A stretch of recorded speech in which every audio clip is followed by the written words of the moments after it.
Hi guys, जय माँ कामाख्या, नमस्कार। मेरा रहस्यमय सपनाहरू यस च्यानलमा सम्पूर्ण मेरो फ्रेन्डहरू, मेरो आफन्त, सबै साथीभाइ, श्रोता वृन्दहरू सबैलाई म वेलकम गर्न चाहन्छु। मेरा रहस्यमय सपनाहरू भन्दाखेरि तपाईहरूलाई पनि सुनेर अचम्म लाग्न सक्छ। सपना सपनालाई लिएर च्यानल बनाएको है। अब च्यानल बनाउनु पर्ने, मिडियामा आउनु पर्ने भनेर तपाईहरूले सोच्नुहुन्छ होला है। अभियसली सोच त ठिकै हो। अब सपना भन्नुपर्ने किन मिडिया मार्फत होइन भन्दाखेरि आफ्नो फ्रेन्ड सर्कललाई त मैले कति सपनाहरू बताइसकेको छु। तर अब यो सपना मलाई जहाँसम्म लाग्छ यति रहस्यमय छ, यति रहस्यमय। अब सबैको अर्थहरू त मैले अहिलेसम्म पनि पाउन सकेको छुइनँ। बिरलै सपनाहरूको 100मा अब मतलब लाइक अब 10% अर्थहरू पाउन सकेँ। यसको कारण मलाई यस्तो लाग्छ, यस्तो रहस्यमय सपनाहरू बोकेर एक दिन मर्नुपर्छ है। अब यो सपनाले के अर्थ बताउँदै थियो त? जुन अर्थ पाएर हुनसक्छ तपाईँ मलाई सबैलाई कुनै दिन काम लाग्न सक्छ, हुनसक्छ समाजको कल्याण हुनसक्छ देश विश्वको नै कल्याण हुनसक्छ। यसको लागि चाहिँ यो सपनाको अर्थ पाउनु नितान्तै अति नै आवश्यकता छ। अब मलाई चाहिँ आवश्यक लाग्यो। यसले गर्दाखेरि चाहिँ अब हजुरहरू माझमा कसैलाई पनि मैले जति पनि रहस्यमय सपनाहरूको भ्रमण बारे तपाईँहरूलाई बताउँछु। अब अर्थ पाउनुहुन्छ भने तपाईँहरूले मलाई कमेन्टमा पठाइदिनु सक्नुहुन्छ, अथवा मेरो फोन नम्बर म दिन्छु होइन। त्यो फोनमा कल गरेर पनि तपाईँहरूले मलाई भन्नु सक्नुहुन्छ, जसले गर्दा म त प्रफुल्लित हुन्छु नै है। अनि अरू सुन्ने साथीभाइहरूले पनि आहा यस्तो रहस्य हुँदो रहेछ सपनाको, अरे हामीलाई त थाहा थिएन भन्ने उनीहरूलाई पनि एउटा अर्थ पाउन सक्छ है। अनि सबैलाई सपनामा त सबैलाई नै जिज्ञासा हुन्छ नै। सपना मैले किन हेरेँ, किन देख्दैछु, यसको अर्थ हुन्छ त, हुन्छ कि होइन। अब कतिवटा सपनाहरू त म भन्न सक्दिनँ। अहिले हामीले देख्यो, अहिले बिर्सनु पनि सक्छ। अब त्यो कुनै अर्थ पनि बोकेको हुँदैन। अब रियालिटीमा भन्नुपर्दा सपना त मैले मात्रै देखेको अथवा हेरेको होइन। संसारमा कति गुरुहरूले, कति महात्माहरूले देवी देवताको सपनाहरू हेऱ्यो, राजा रानीहरूले हेऱ्यो। अनि देवी देवताको स्थान यहाँ रहेछ, नागको स्थान यहाँ रहेछ, गाडधन यहाँ रहेछ है। अब कसलाई के बित्ने रहेछ भनेर पूर्वाभास सपनाले दिन्छ। अब कतिले मान्छ, कतिले मान्दैन। तर भए पनि यो पनि अब धर्म पुस्तकदेखि इतिहासहरूमा पनि सपनाबाटै कतिवटा कुरोहरू जानकारी पाएको। बुद्धिज्मतिर पनि यो विषयमा सपनाद्वारा नै अब उहाँहरूले कतिवटा चिजहरू पाएको हामीले पढेको छौँ अथवा सुन्नुमा आउँछ है। यसकारण चाहिँ यो जिज्ञासा तपाईँ र मेरो मात्र यो जिज्ञासा नभएर सबैको निम्ति नै यो जिज्ञासाको विषय नै हो। अब रहस्यमय त छ सपना है। अब सपनाको स्थानहरूमा भ्रमण गर्नुपर्ने हुन्छ तपाईँहरू मसँग। अब कुनै पनि स्थानमा भ्रमण गर्नु जानुपर्दा टिकटको त आवश्यकता पर्छ नै है। यसकारण तपाईँहरूले पनि टिकट काट्नु पर्ने नै हुन्छ। तपाईँहरू नआत्तिनुहोस् कति पैसा लाग्ने हो भनेर त्यस्तो होइन।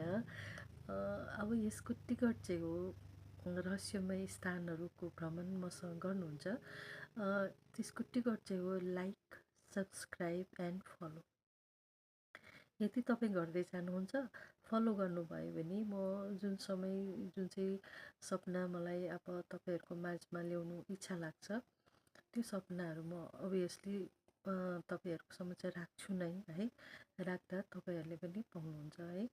अनि यसको लागि अब तपाईँहरूले अहिले तपाईँ यस च्यानलमा आउनु भएको छ, यसको लागि आउनुहुन्छ, फेरि पनि आउनुहुन्छ है। यसको लागि म तपाईँहरूलाई पहिलाबाट नै thank you so much, thank you very much, धेरै धेरै धन्यवाद, मुरी मुरी धन्यवाद भन्न चाहन्छु है। अब सपना यसरी च्यानल मार्फत किन ल्याउनु पर्यो, सपना किन मिडियामा ल्याउनु पर्यो भन्ने कसैको जिज्ञासा छ अथवा क्वेसन छ भने अब यसको आन्सर म दिन चाहन्छु। सपनाले अर्थ बोकेको छ, त्यही पनि रहस्यमय सपना छ। अनि अब कुनै समय मान्छे यो संसारलाई छोडेर जानु नै पर्ने हुन्छ, अनि यी रहस्यमय सपनाहरू मसँगै मै बोकेर जान्छु, मसँग नै विलिन भएर जान्छ। अनि पाउनुपर्ने अर्थहरू कुनै कल्याणकारी हितकारी कुनै काम हुँदै थियो भने या हुनेवाला छ इन फ्युचर, त्यो सपनाले बताउँदै थियो भने त्यो पनि मसँगै गएर जान्छ होइन त। अनि यसको लागि म चाहन्छु तपाईँहरूले यो सपना सुन्नुहोस्, राम्रोसँगले सुन्नुहोस्, बुझ्नुहोस् है। अर्थ पाउनुभयो भने आफूसँग नराख्नुहोस् है, मसँग सेयर गर्नुहोस्। अनि तपाईँको सपनाको अर्थ यो हो, यस्तो हो, यसो गर्नुपर्छ, यो भन्नु खोज्दैछ सपनाले। यसरी तपाईँहरूले मलाई सरसल्लाह दिनुहुन्छ, सजेसन दिनु सक्नुहुन्छ है। अनि फोन मार्फत अथवा कमेन्टमै पठाउन सक्नुहुन्छ।